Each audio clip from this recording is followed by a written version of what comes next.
I was simply watching television one day and I saw the BB special on reincarnation, and it was very accidental, and Ian Stevenson was standing there talking quietly about case studies he had conducted over a 15 or 20-year period, and they showed on the television the book 20 cases suggestive of reincarnation.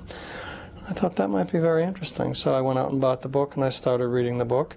And one of the things you'll find that when you read the case studies, rather than talk about what they are without reading them closely, there's a kind of force to the case studies that is really enticing, enthralling. And what I did is I read them all the way through, and I put down the book and I said, well, now this must be wrong. And and I started reading. So I began reading it, and the more I read, the more I realized that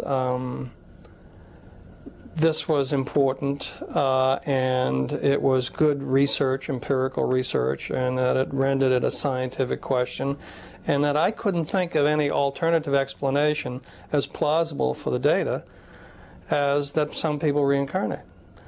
As a matter of fact, some people have said, after reading the data in the past 10 years, some people have said, look, maybe it's not unreasonable to believe that some people reincarnate.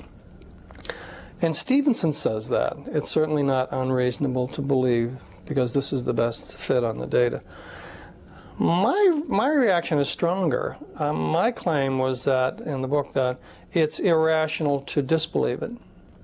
And a lot of people thought that went over the top. That was too strong a claim.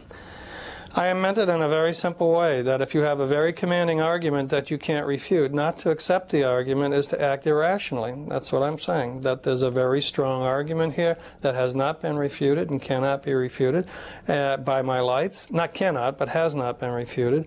And it's irrational not to accept it. And the conclusion of that is some people reincarnate. Meaning, by implication, that human beings are more than their bodies, that human personality in the end is not reducible to a statement about biochemical states, brain states, biological properties produced by brain states, or anything like that.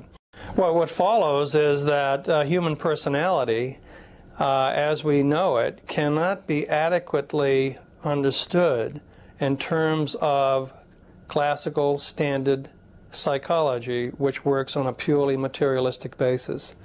In other words, to explain human behavior, why people do what they do, on a purely materialistic model, which we typically do, will leave important things out. Because if human beings are more than their bodies, and their minds are causally relevant in producing their behaviors, and the minds are not simply brains, then to explain the behavior you have to appeal to causes that are quite unlike anything people in standard psychology talk about. So one of the implications of this would be that there's something wrong with psychology as we know it on a purely physicalistic model, that it will not be able to succeed in explaining these kinds of cases, and probably not a number of others.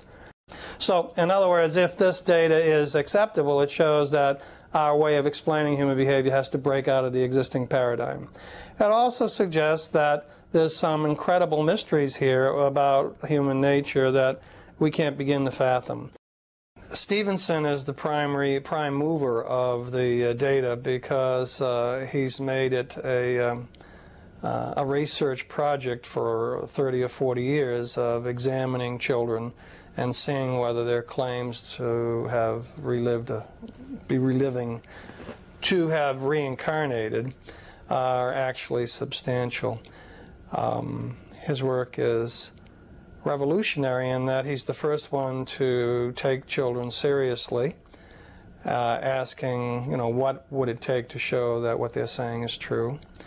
And his work is revolutionary in that, without being overly aggressive about it, he takes each alternative explanation of the cases that are strong and shows why they don't seem to work very well.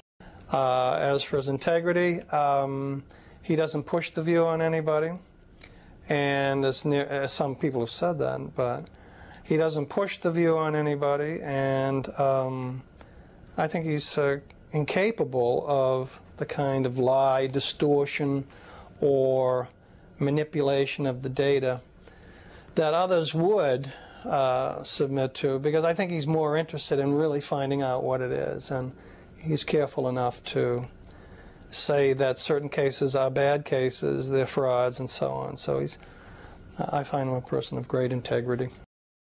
Somebody said, well, look, why even get involved in this, because 80% of it's fraud. And I believe that may be, that may be true. That may be true. 80% of it may be fraud. But the important point is that if 100 people jump off the Empire State Building and 95 of them land just as you expect they would, painfully and disastrously, and but five land gently and walk away, what do you think needs to be explained? The 5 that landed gently and walked away, they're statistically deviant. So some people will say in statistics, you don't have to explain any of this data because it's so infrequent and it's statistically deviant, and in most cases like this will turn out to be frauds. But when you take the clear cases and the hard cases, you can't explain those away by saying they're like the other ones, because you take them because they're very much unlike the other ones that were wrong. So that sort of stuff. So, I mean, but there will be other objections too. I've heard people say reincarnation couldn't occur because we don't know how it could occur. We don't know how. As scientists, we don't know what the mechanism is. We don't know how it couldn't have a mechanism that we could examine, so we can't know that it occurs. As objections go, that certainly leaves a good deal to be desired, because you may not know how something occurs but have plenty of evidence that it occurs. I don't know how Slewfoot won the 5th race at Hialeah, but I can know that he did very easily. I don't know how you got into this room, but I know that you're here, that sort of story. So you don't have to know why things end up the way they are. Although in mature science, all our explanations will be causal. But there are kinds of explanations of events that are not causal, but they're purely statistical. You know that something's occurring, but you don't know why.